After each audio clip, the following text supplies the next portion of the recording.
All right, welcome to Stocks and Squats. This is L. Jermaine Russell, and I'm here to go over another video lesson for today.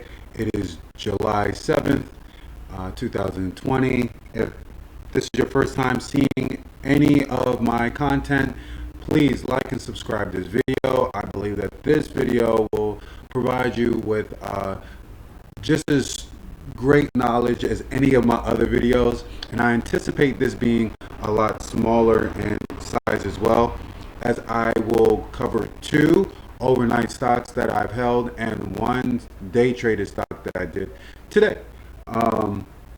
So first, let's go over. We'll start with this stock, HEPA. This is the day traded stock. This is the one stock that I thought that could go higher, pretty much based on its technical chart. On the technical chart, let's take it out. Let's extend this out for the whole year or for the lifetime of the stock. Now, this is one that I tend not to buy, particularly because it's such a downbeaten chart, and it has this symbol right here. Means that it had a reverse split. It means that every share was split into 70. For every one share, it was something like that, right? It was the reverse, right? So it had a whole bunch of shares and then cut it down to a smaller amount. So 1 to 70, right? So I don't know what its float size was before, but I know that today its float size is 9 million. This I think I need a better explanation of this, because that 1 to 70 doesn't sound right coming out of my mouth. But what does sound right coming out of my mouth are the 9 million float size shares that this stock has in its repertoire. All right. So I traded this stock based on, well, that being one of the factors. And then the other factor is that the volume, well, right now is at 21 million. At the time, it was trading about 6 million or so, maybe 5.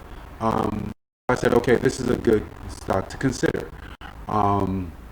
So I started looking at how downbeaten it was or has been for the amount of years. And then if we zoom on in, we can see here that it is still downbeaten.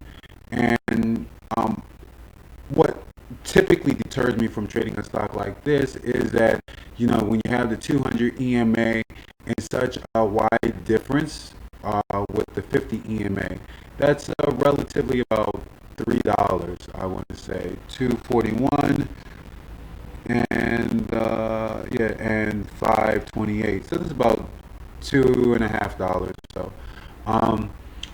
I'm not a big fan of this big gap like that. I'm not. But when the stock market opened and it was showing that the stock, or on this day, was higher than its previous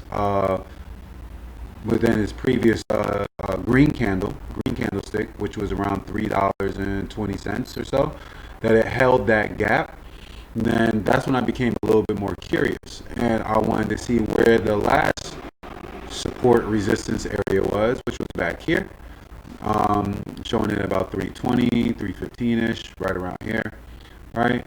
And then also there was a gap back here. It's kind of the same thing, around 320, 330-ish. And then it held, right? And kind of did the same thing, kind of moved up. So I took those into account, took all those factors into account and say, you know what, let me go ahead and jump in. So with that being said, we had that, the reason why it was up, obviously, that's one of the next thing, or if not the very first thing on why the stock is up so much on the day, is because of whatever news that might be there. If there's no news and the stock is up, that's when you really should be worried. But there's news, and that news was showing some preclinical data related to COVID. So I said, okay, we got COVID related news on a down day. COVID stocks kind of look like they're moving. We had Novax and NVAX that went up $35 a share to pre-market. So that was another COVID related stock. So let's see how let's try to trade this one. So I jumped in. I just want to pull it out just a little bit longer. So we see that over the past 5 days, it's been kind of this downbeaten, and then today, pre-market, it jumped up. It jumped up to 380. And remember, we said 320 was that level of support from the past days. It came down to about 320 and then popped back up to about 350. Then came back down, and then when the market opened a little bit later, around 10, maybe 550, it spiked again, and then it spiked going over to 4 before pulling back. So this is where I want to really dive in just a little bit more. So we see that I bought, and typically, like I said, I want to see this pullback. But I got faked out right here. I thought that it was going to hold over the VWAP and shoot back up some more. It didn't do that. It didn't hold over the VWAP. It actually came back down. And if we look here, you know, it was starting to enter all this selling pressure. So I bought like right around here when the selling pressure was really beginning. The selling pressure continued. And as it continued, we see that not only was it being over, not only was it that it was approaching oversold, but it was starting to find some ability to leave this selling pressure area, and that's what it was doing. It was leaving the selling pressure area. These two lines here, remember in previous videos, this light blue line, this tannish line. When we have the light blue line over this tannish line, it shows that there's a significant upside increase, and if it crosses below, there's significant downside. And if both cross below the x-axis, then it will continue to decline. If it crosses above the x-axis, that means it will increase. So we see now that the blue line was starting to cross over that tan line and also starting to cross over the x-axis. So even though I bought here, I knew that if it comes down to this 200 EMA, which I never will ever suggest you to do, I wouldn't say, hey, if you bought here, then also buy down here. I did it because I have read on books, you know, that maybe you take a small position when it does spike, and then when it comes back down, then buy some. But you know, you have to be more comfortable with, you know, the amount of risk that you're taking and being able to see the chart for itself. And that's what I did here. As it came back down and I was seeing that the selling was starting to be finished, I bought some at 360. And then once I started seeing that it was starting to come up some more, I said, you know what, let me buy some more at 375. So I use my technical indicators to identify when I should buy more. And I bought more then. And then it started to trade over the VWAP, and then we started to see that it was finding some resistance here to cross the $4 area. I wasn't 100% sure if it was going to cross this $100 area.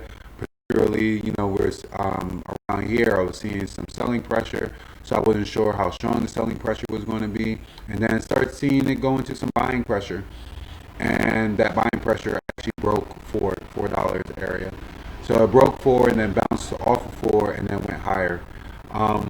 And then now this is when, you know, typically I would say sell into strength. And I didn't sell into strength yet. I wanted to go to that 470 area, and the only reason why I said, hey, it's going to go to 470, and I put this in the chat group, that it should go to 471. Specifically, I said 471. It's because of, you know, looking back in the day, and this is where, you know, looking towards the what happened in the past rewards you, right? So if we look back here, this was $14. I said, oh hell no, it's not going to 14. So I would look for any other blip in the stock price or any other blip in the candlesticks. So this was 8, this was 7, so this was more than the actual 200 EMA. So I said it's not going up there, it's not going to up here where the EMA is today, above 525, 527. So it says not going there. The next place that I said it could go was this area of support resistance.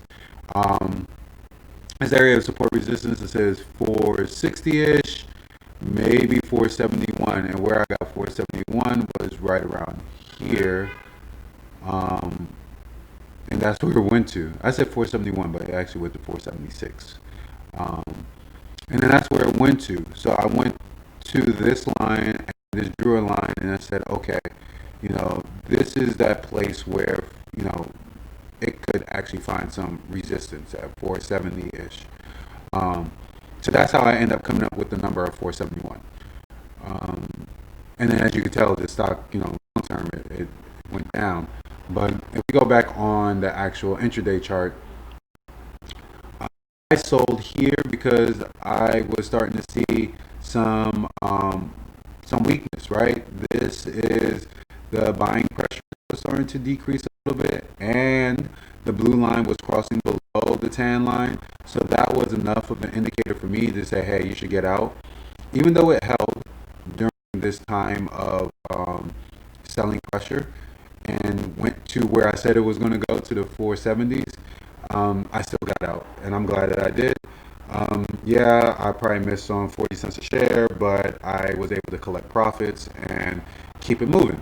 That's the biggest thing is, making those profits. The minute you take profits, it's easier to handle everything else. Now, do I think this stock could go higher? Possibly. Only reason why I say possibly is if this 200 EMA comes closer to the VWAP and the 50 EMA does not cross below the 100 nor the 200 EMA on the intraday chart. If it does any one of those, if this 50 crosses below, then no, it's not going to go higher. But if the 200 EMA comes higher and crosses over the VWAP, this purple line, then it will go higher and then possibly even test the 200 EMA on the long-term chart tomorrow. It's a lot of volume right now, 23 million. It's almost trading 3 times its float. So I can't say that it will definitely go up higher, but I know that, this gap up right now is showing very strong signs that it could do something. So this is something I would definitely watch for, tomorrow. The next stock that I would like to go over is LMFA. I held this overnight thinking that it would do something. No, actually, the only reason why I held this overnight is particularly because I had no more day trades in my smaller Robinhood account. I thought that after, and we see that it spiked, right? Monday going into Tuesday. So Monday, we see that it spiked here to 315. I bought right around here, and it went up to 240. And now this is where I wanted to sell. I did not get to sell it because I had no more day trades. And then I had to suffer my consequences for not really taking note of, how many trades I had available. And even though we see that the 50 crossed below the 100 and the 200 EMA, they both were starting to converge and were starting to find some type of movement on the upside. Where it came back to that support area of $2 where I originally bought. I think actually my price was $1.95. So I could not get in, or I could not sell at $1.95.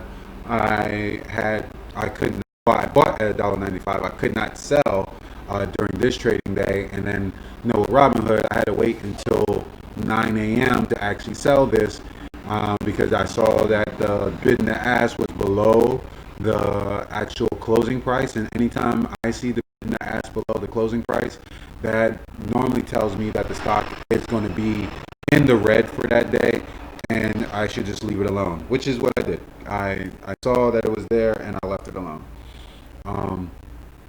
Well, I didn't leave it alone. I was trying to sell it. So I sold it, and I sold it at $1.70, which was right around here. And as you can tell, it went down lower, and then now it's starting to pop up just a little bit. But if we look at the year chart, the all-time chart, this all-time chart, is once again one of these downbeaten stocks. It had a spike before, and this is what I want to see. I want to see something that had previously spiked. It did something like spiking before. Maybe if this stock closed green, it would have went higher. But given off of its past history, it spikes and then comes right back down, and that's what happened here. Um, if I was just more diligent in realizing how many day trades I had available, I could have avoided this trade altogether. But maybe in the future, and this is going to be something to look at. As we see that there is some buying momentum here, and it's and the RSI is in a bullish sentiment, and the 50 EMA has crossed over the 200 EMA. There might be slight possibility that this could go higher. Who knows? But I took my loss. I bought 100 shares. I lost $30. That's fine. Uh, Nothing really to gripe about. Then my and last stock is CTIB, sketchy Chinese company. Don't know, don't really care. It's supposed to, what it really does as a company. I typically don't care what any of these companies do as a company. I really care more about the biotech companies a little bit more. But this one, I thought it was going to spike as well. I thought it was going to have some type of spiking ability, which it did in the pre-market, in the after hours. In the after hours, it actually did pretty well, and in the pre-market. But when the market started to open, before the market started to open, it was starting to show downside, and that's the part that sucks. Because typically with my trading strategy, holding overnight with a swing trade on a stock like this, where you have this green candlestick, and it shows that it's higher than this candlestick, and it's closer to this previous red day candlestick. It actually closed higher than the previous red candlestick. That it should test higher, right? It should go a little bit higher, and it did pre-market. So if we go, and one other thing, we see that the 50 EMA crossed over the 200 EMA and the 100 EMA. But I'm thinking that, hey, maybe the only reason why it didn't go higher is because there wasn't enough selling off. So as you can tell, I sold this at $2.95. I on average $3.10. So let's check it out. I lost 15 cents on this. So let's look at this. This is what I kind of was thinking that, hey, it could go a little bit higher, but it did not.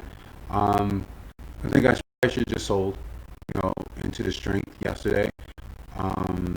But I didn't. It pulled back, and typically with stocks like this, like I said, with those type of candlestick patterns and the setup, typically this goes higher. In the pre-market, it didn't even do that, right? It didn't even give me a chance to sell higher, which kind of sucks. I think it was CTBI, right? So it didn't even give me a chance to do that. So I went back to LMFA. So it didn't. I almost confused. That's what I was doing. I was almost confusing this with another stock, with FTEK, which I will go over that next because this is not the last one, right? But as we could tell, I bought here, and I bought, the 50, the 100, and the 200 all crossed over the VWAP, so it went higher. That would have been only 20 cents. I'm thinking, hey, this should go higher. It didn't go any higher, and it found a collapse. I'm not 100% sure why it found a collapse when the market opened. But I thought it was going to do everything just because of the EMAs were close, but the 50 crossed over both the other two and previous spikes. So I'm thinking that the shorts were much more stronger than the bulls, essentially. And the volume was significantly much lower. Even though it was a low float at 4.4 million, it was only trading 144,000. So that is a significant reason why it is trading lower on the day. And then last but not least, FTEK. This is the one that actually traded higher in the pre-market, then collapsed, right? And as you can see, a common theme, a lot of my trades are close with the EMAs, where I like this type of relative distance where you have the 200 EMA closer to the 50. I prefer the 50 cross over the 200, but it didn't do that, right? It had some spikes, on two spikes, right? And then today would have been third. And also, it's relatively a low floater at 24 million. 20 million and below is really a low float. And it's shooting 12 million today. But, like I have stated in HEPA, when it comes to these stocks holding overnight, we anticipated that it's going to hold and hold higher, and I was expecting this move. But I was expecting it at a time where I could actually sell, and I couldn't sell at this time because Thinkorswim doesn't allow me to sell before 7 a.m. in the pre-market.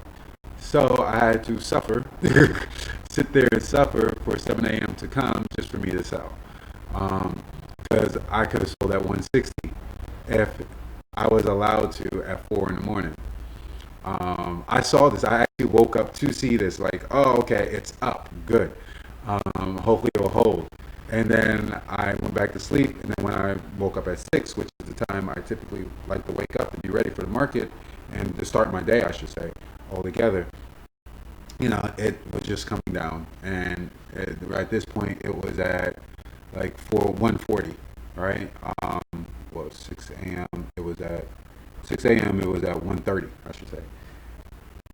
So this didn't work out in my favor as it typically does when you get a stock that has a lot of momentum behind it in the after hours, and because this is when I bought in the after hours, and I just knew it was at the after hours it was at 140, and then from 140 pre-market 160.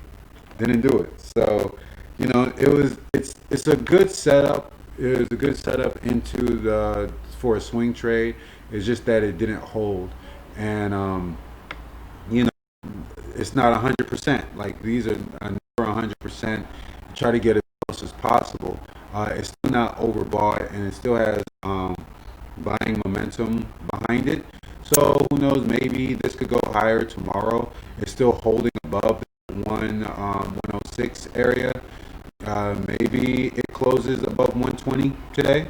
If it does, then maybe it can do something, and maybe I might get back in. But we'll have to see what it does overall. So these are my trades. I traded 3 overnight swing trades. I lost on 1 and 2 on LMFA and CTIB. I negligible win on FTEK, and then I had a day trade with HEPA. So hopefully these were very helpful. Like I said, I'm trying to make these video lessons a lot shorter. Even though I went over 4 different stocks, it still came up to about 23 minutes. But I still try to give at least ample time for you to be able to, I guess, grasp what I'm saying. So hopefully I can continue to make these shorter as the time goes by. Like I said, click and subscribe on my video, and thank you for listening. I'll see you on the next one.